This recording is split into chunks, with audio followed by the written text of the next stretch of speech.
So let's start with Russia's relations with the United States and Europe, which during the Cold War were combined under the heading of the West. People are asking the question now whether the West, at least the way we understood it in the days of the Cold War and later, whether it still exists. I think it does to a large degree, although it has become a very different entity from what it used to be during the Cold War. And I think that to a pretty significant degree, it still exists in the minds of Russian policymakers. We are living in the 5th year of what I would call a new era of confrontation between Russia and the United States. And I would use the word estrangement with regard to Russia's relations with the countries in the European Union. So 2014, the Ukraine crisis brought about a very big change. It closed books on a quarter century of Russia's attempt to become part of what some people in Russia called an extended West, and others called Greater Europe. Russia sought to be a privileged partner of the United States. And on the Western side, there was a real interest in bringing Russia into some sort of an association with the West. So both parties at the end of the Cold War were really interested in a new kind of a relationship between them, a much more pacific, much more peaceful, much more cooperative relationship. However, although they had, there was a lot of similarity in how they approached confrontation, there was a lot of dissimilarity as well. And the attempt to make Russia part of an extended West did not fail through the lack of trying. It failed for other reasons, which were pretty significant and pretty real. I'm not going to do what a lot of people are doing these days, to try to apportion blame, try to figure out who was more to blame for the lack of cooperation, a lack of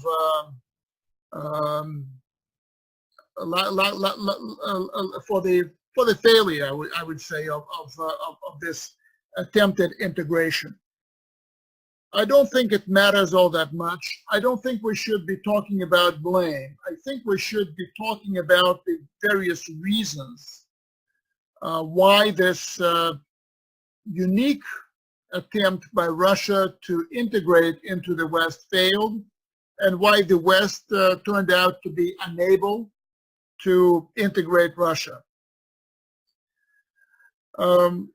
I think the fundamental issue is not, as a lot of people say, NATO's eastward enlargement or NATO's military operations in places like Yugoslavia, or the U.S. Interventions in places like Iraq. Nor do I think that the big issue was the lack of proper democratic transformation within Russia, although both phenomena had much to do with what eventually happened. I think that the two parties, and this is more fundamental, were coming out from very different starting positions, and they had very different objectives as they looked ahead. Russia believed, wrongly in my view, that it could somehow become a bona fide member of the Western community almost instantly, due to its size, due to its nuclear arsenal, due to its tremendous potential, the Russians believe. Russia essentially wanted to have a position within the Western community that would only be second to that of the United States, and even in a way rivaled that of the United States. For the United States and its allies and partners in Europe, however, it was not so much to include Russia into the Western institutions or give it some sort of a elevated position in those institutions. The idea was to make Russia less of a problem going forward, to make it more like Western Europe, to associate Russia rather than include it. And some cynics would say to domesticate Russia so that it is no longer a problem for the Europeans and for the Americans.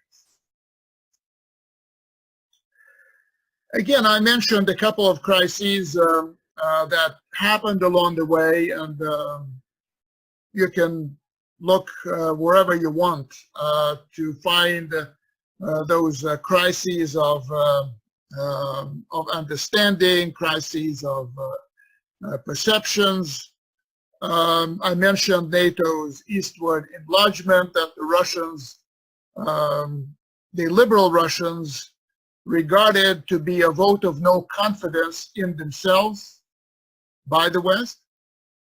And the less liberal, more conservative members of Russian society considered to be a plan to encircle Russia with new NATO member states that could be used as platforms to apply military and political pressure on Russia. I could also talk about the failure of Russians to construct a proper democracy in their own country. After a very chaotic period in the early 1990s, when Russia erected institutions, at least notional institutions that were codified in the basic law but had very weak roots within the country's society and even mentality. People would point to the shelling of the Parliament building in 1993, which culminated the standoff between two branches of power, so to speak, within Russia. People would point to the bloody Chechen War that lasted almost a decade. People would point to the emergence of an authoritarian regime in Russia that succeeded the near chaos in which Russia spent most of the decade of the 1990s.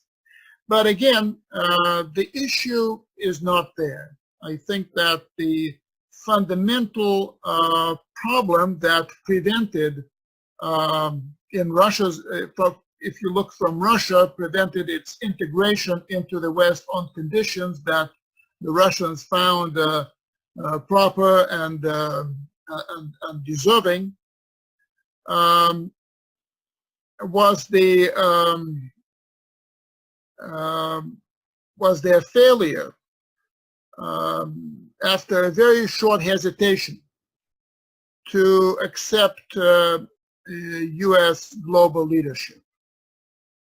In my view, had this been done, had the Russian leadership accepted the U.S. role and the U.S. writ that would also apply to Russia, then things in the relationship would have taken a different course, and a very different trajectory would have been charted in the 1990s and the 2000s. But there's something in the, call it the DNA of the Russian leadership, in the DNA of the bulk of Russian society, that prevented them and still prevents them from regarding any country as morally superior to Russia and as having a leadership role vis-a-vis Russia. And so the entry ticket to the Western community was not bought because Russia chose not to pay the price. On the Western side, I think what happened was that I believe people realized that after the end of any war, and the Cold War was a kind of war, only it did not result in so many casualties between the principal participants or the principal antagonists in that war. There were lots of people who died in that supposedly Cold War, but those people were not from the nations that formed the Central Front in Europe, and they were not from the main from the two rival superpowers, the United States and the Soviet Union. But it was still a conflict very similar to a war. Now that conflict ended, as we all know, with the disappearance of the Soviet Union. Well, it formally may have ended slightly before the disappearance of the Soviet Union, but by the time the Cold War was given a sea burial off the coast of Malta in November and December 1989, the Soviet Union was basically on its last legs. Its empire had unraveled. Tensions were rising within the Soviet Union, so there's no secret that the Soviet Union was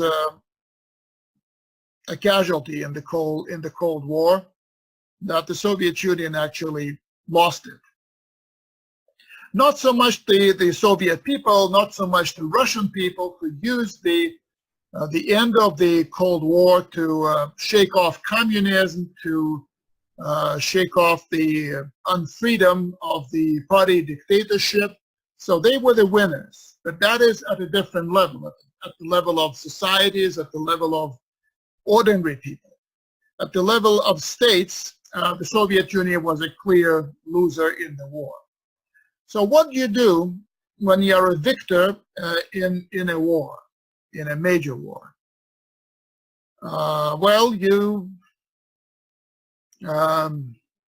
go for peace, but what do you do for the country that you've just defeated? Essentially, there are two options. One option is to include that country into the new comprehensive security arrangement. That would also include all the other major belligerents. This was done after the Napoleonic Wars in Europe, when France, 3 years after the final defeat of Napoleon, was reinstated as a great power in Europe with all rights that went with that, and was admitted to the concert of Europe. Actually, this was done on the initiative of the Russian emperor at the time, Alexander I. This was also the route traveled after the end of the Second World War in Europe. And you would recall that after a while, West Germany and Italy in Europe, as well as Japan in Asia, were included into the alliances of the West, or they, such as NATO, or they were included into bilateral alliances with the United States, such as Japan. And that led to reconciliation. Actually, the reconciliation between European belligerents, Germany and France, was achieved within NATO, was achieved within the what later became the European Union, so within Western integration. There was a different case, though, with Germany after the end of the First World War, when it was not included into the system that was erected by the victors. It was not made immediately a member of the League of Nations. It was saddled with a very heavy burden of reparations. And as a result, 20 years later, we got a Germany that sought to revise the Versailles Treaty and sought to defeat its former adversaries. Now, the Russian Federation, after the end of the Cold War, was not saddled with any burden of new debt, although its Soviet-era debt was not forgiven, as it was forgiven, let's say, in Poland's case. The Russian Federation was not seen as a potential enemy, but it was essentially seen as a country whose importance in the world was on the waning side. It was not necessarily ignored, but people, and I think that Tom Graham, whom you're going to listen to a bit later, should be credited with a phrase that still resonates in my ears, and that was very much the view in the United States of Russia 20 years ago, and that phrase sounded a world without Russia. People thought that Russia was entering or has entered the period of terminal decline, and it would be weaker tomorrow than it is today, and weaker the day after tomorrow than it would be tomorrow. So I think that's the kind of trend on both sides that led to the failure of integration. Russia and the West made several big attempts to overcome those difficulties, overcome those differences in perception, and there were attempts at the beginning of the Yeltsin administration in the early 90s, at the beginning of the Putin administration in the early 2000s, at the beginning of the Medvedev administration in the second half of the 2000s, to come very close. But each time those attempts failed through various crises that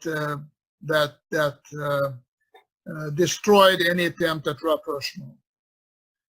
And the most recent of those crises was in 2011, when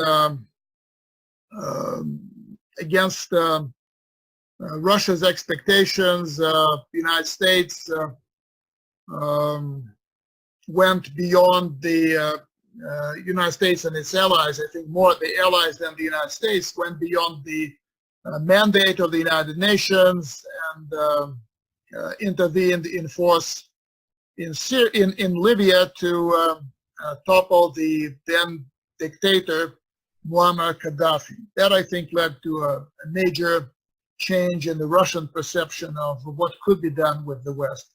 On the Western side, I think something that also happened in 2011, the decision by Vladimir Putin to come back to the Kremlin and become president for a third term, thus undercutting the chances of his appointed successor, but one-term successor, Dmitry Medvedev, who was very much the favorite of the West in the Russian election of 2012.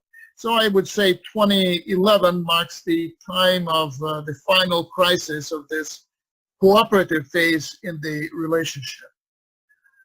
It led in short time to very serious differences over Syria, to a crisis over Edward Snowden, who was given asylum in Russia, to the chemical weapons attack in Syria that almost led to the U.S. military strikes against Damascus, which were prevented, however, by the decision of the UK Parliament and the proposal by President Putin to rid Syria of chemical weapons, and this was seen in turn as a sign of weakness by President Obama primarily with regard to Russia, not so much with regard to Bashar al-Assad in Syria, but with regard to Russia. And the final crisis, of course, occurred in Ukraine in 2014, which I think very much, the outcome of the crisis very much surprised Vladimir Putin. All of a sudden, what looked like a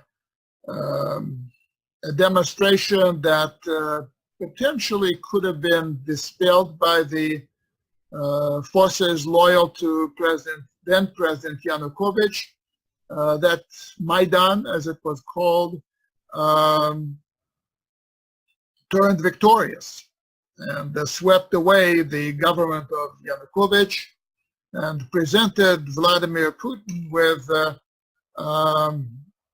the worst of both worlds, if you like, a situation in which Ukraine, the country closest to Russia in not only in geographical terms, would be ruled by a coalition of pro-Western forces in Kiev and very anti-Russian, historically virulently anti-Russian Western Ukrainian nationalists. And Putin reacted by seizing Crimea and helping separatists in Donbass in eastern Ukraine, and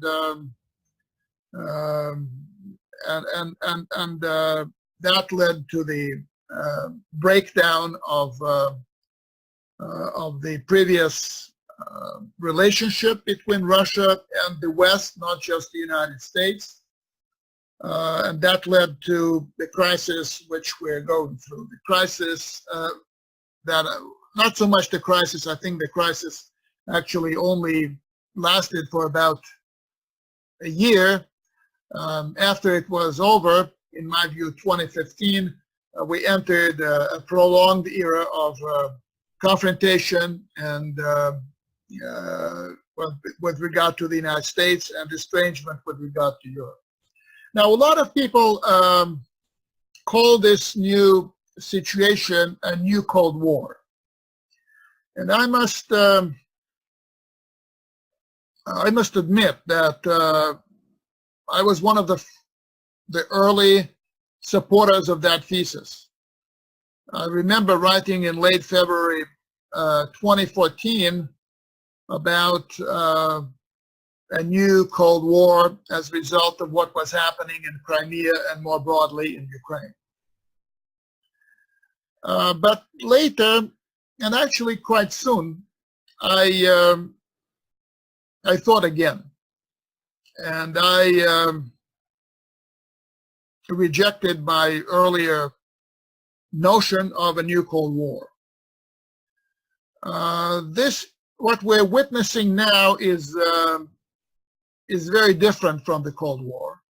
And as someone who, as a Soviet military officer, spent time on the front line of the Cold War and slightly beyond the front line of the Cold War, I can attest to this confrontation being different, than very different from the Cold War. In fact, I find the analogy pretty misleading, because if you accept it, you will be looking for things to happen that will not happen, because the world has changed, and you will be missing other things that do happen and will happen, again, because the world has changed. I've been looking for a bumper sticker, and I found nothing better than to use a pretty stale but yet very popular notion of a hybrid war to describe the confrontation through which we're going with the United States. This confrontation is hopefully it will stay cold, just like its predecessor, but it is fought primarily, unlike the Cold War, which was very much an ideological and military and political thing. This new hybrid war is fought primarily in the global commons. This is a war that is fought under conditions of globalization.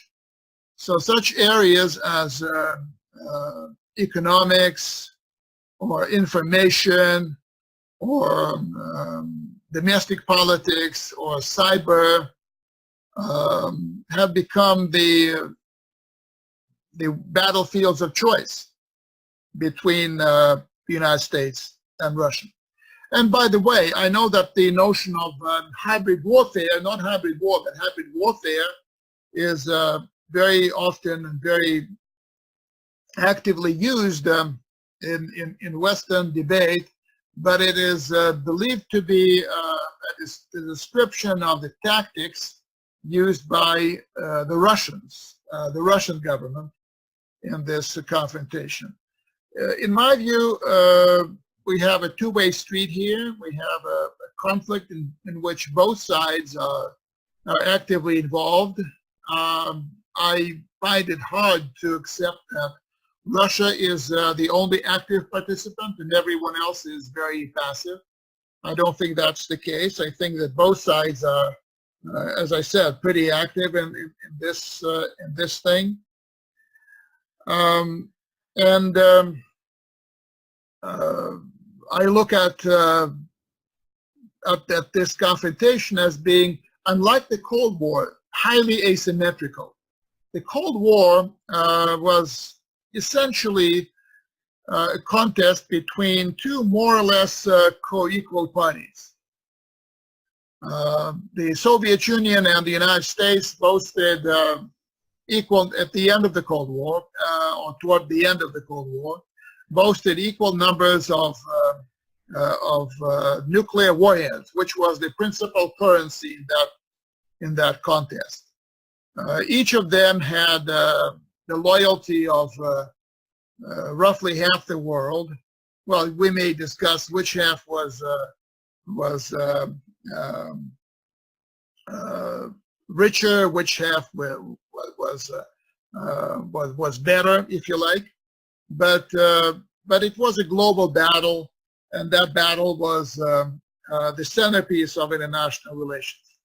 The hybrid war between Russia and the United States is just an element in the wider process of transformation of the global order. It's not the central thing. Russia is nowhere near the United States in terms of power, in terms of resources, in terms of influence. And in order to keep itself in the game, it has to resort to asymmetrical tactics. And that makes the the entire contest far less predictable than was the Cold War. It was also easier in the Cold War to reach partial tactical agreements between the two parties.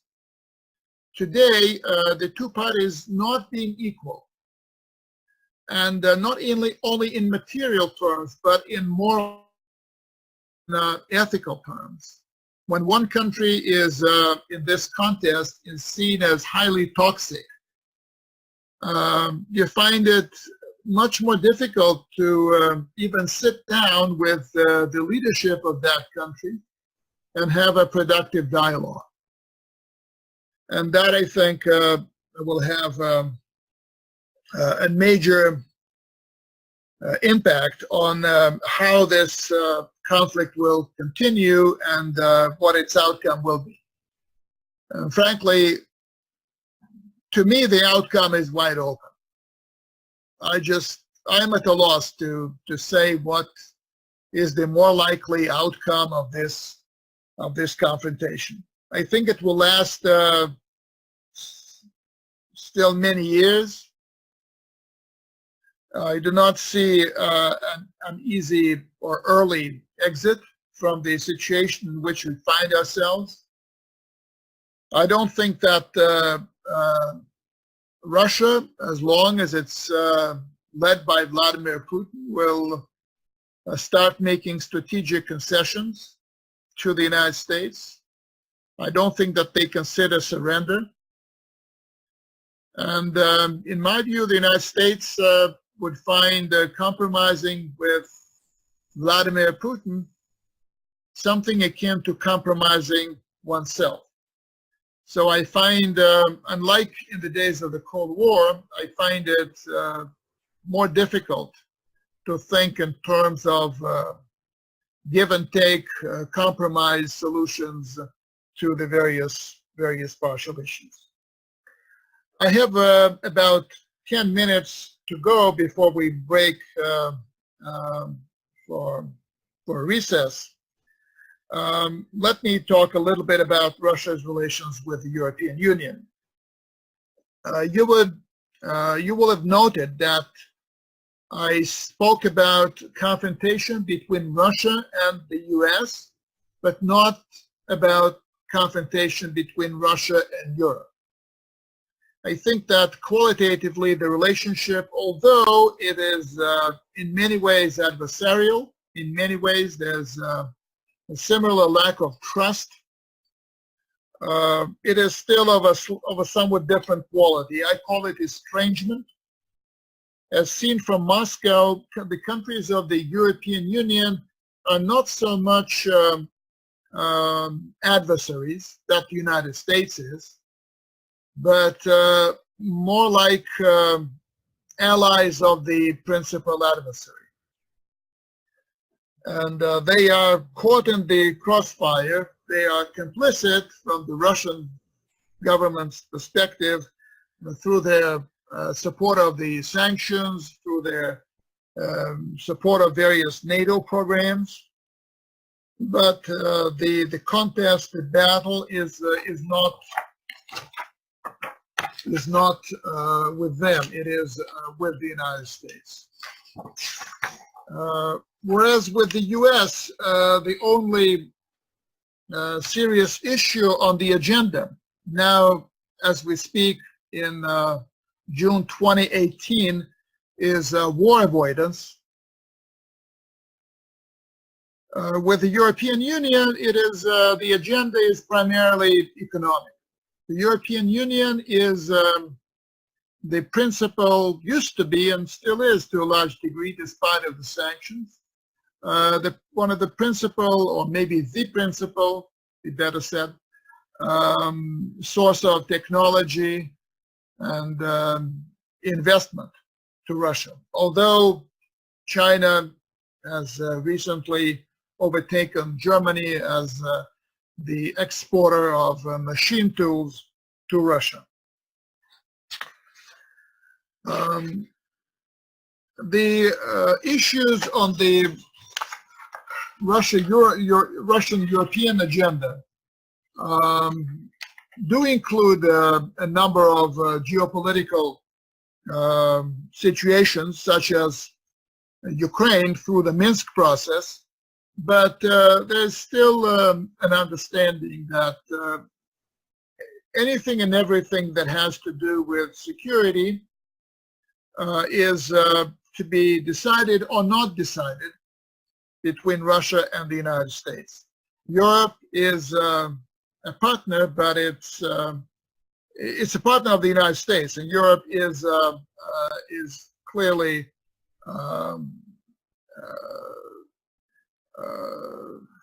rather European countries have certain say in geopolitical issues, but that say is fairly limited. You will have noticed that I stumbled when I spoke about Europe because it's hard to talk. Again, if you sit in Moscow, it's very hard to talk about Europe as a whole. You actually see triple when you look west. You see, first of all, the countries themselves, the many countries that form today's European Union. And with many of those countries, Russia has had centuries of common history, or at least decades, with some of the newer countries. And it's those relationships that go back almost 1,000 years in case of several of those countries. They formed the foundation of Russia's attitude toward Europe. Then there's the European Union, which is essentially an economic union still, again seen from Russia, a trading bloc, an economic financial bloc, very important, but important precisely in those fields. Not a strategic actor, not a partner in discussing security issues. And then there's NATO, that includes the countries of Europe, but under very firm and clear leadership of the United States, despite everything that's being said recently. And in this situation, Russia focuses on primarily on the two principal countries of continental Europe, the two co-leaders of the European Union, Germany first and France second. This has been a traditional focus of Russia's policy. It remains this focus to this day. Russians are often asked a question in Europe by Europeans whether Moscow prefers to deal with the Union as a whole, or whether Moscow prefers that the Union is no more. I think the honest answer to that question would be something like this. Russia is not anti-EU in principle for a number of reasons, many of them economic. And Russia still keeps a lot of its foreign currency reserves in the European currency. And it has found, it's difficult, but it's found ways of dealing with the European Union as a whole. But it clearly does not like that within the European Union, policy toward Russia has to take into account in a very big way the attitudes toward Russia by the countries that have a long and difficult history of relations with Russia, such as Poland and the Baltic states. From the Russian perspective, those countries bring the common European policy toward Russia to the lowest common denominator.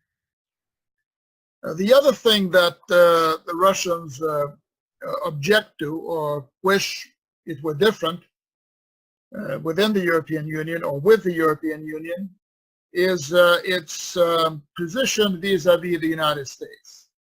Russia would probably welcome a union that is truly independent of the U.S., an actor in its own right, led by the bigger powers of Western Europe, such as Germany and France and Italy and some others, and who would discipline within their own ranks those Russia skeptics, or as some people in Moscow say, Russophobic forces in Europe's east. Very finally, we have about 3 minutes to go. Let me also say that Russia probably today has no clear policy toward either the United States or the European Union. I've been discussing primarily the state of the relationship. I've been discussing the attitudes, the sources of those attitudes, but I haven't spoken much about policies.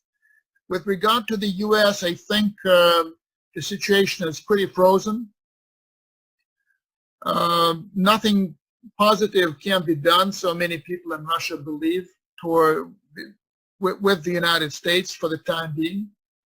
As long as the United States continues to experience a high degree of domestic political infighting, very little can be done productively between Russia and the United States. As I said, the agenda shrunk to war avoidance, and even that is not an easy thing. With regard to Europe, I don't think that the Russians have formed a clear idea of how they need to deal with a Europe that goes through a period of turmoil. And you see individual actions by either by the Russian state or by those affiliated with the Russian state that often are designed to bring a short-term emotional effect without without any strategic objective.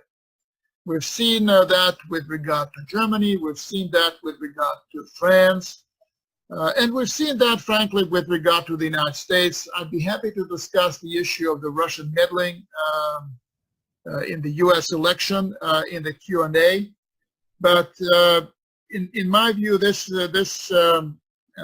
reveals a lack of clear understanding of what's going on in Europe and the United States, and the difficulty in finding a correct way of promoting one's interest under those conditions. So let me end by saying that this new condition that I call the hybrid war between Russia and the U.S., that I call the estrangement between Russia and Europe, is likely to stay with us for quite some time. I hope it will stay cold, as I said. One ray of hope, in my view, was what happened in Syria in February and then again in April this year, when at first a number of Russian private military contractors were killed by Americans, and Russia essentially admitted the incident and de facto admitted that its citizens had gone too far. And it did not only did it not retaliate, but it did not really protest against what happened. Now, in the second instance, the United States, in devising and executing its strikes against Syria in April, took very seriously the warning of the chief of the Russian General Staff who had said a couple of weeks before those strikes and before the purported chemical weapons attack that should there be a chemical weapons provocation in Syria, Russia would retaliate in case Russian citizens and Russian citizens were affected and Russian assets were hit. Moscow would retaliate not only against the incoming missiles, but also against the platforms from which they would be launched. So that was a scenario of the first U.S.-Russian shooting war that I can remember, at least publicly stated. I think that we have reached a point in Syria where both sides understand where the red lines are, and both sides, I think, are acting with utmost care at the military level. There's communication between the various military headquarters in Russia and in the United States.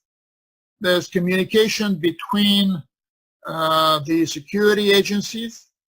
3 security chiefs from Russia went to the United States on an unprecedented joint visit at the beginning of this year. So deconfliction works. That's good news. The bad news is that de-escalation does not. And that's where we are, ladies and gentlemen. Let me stop here.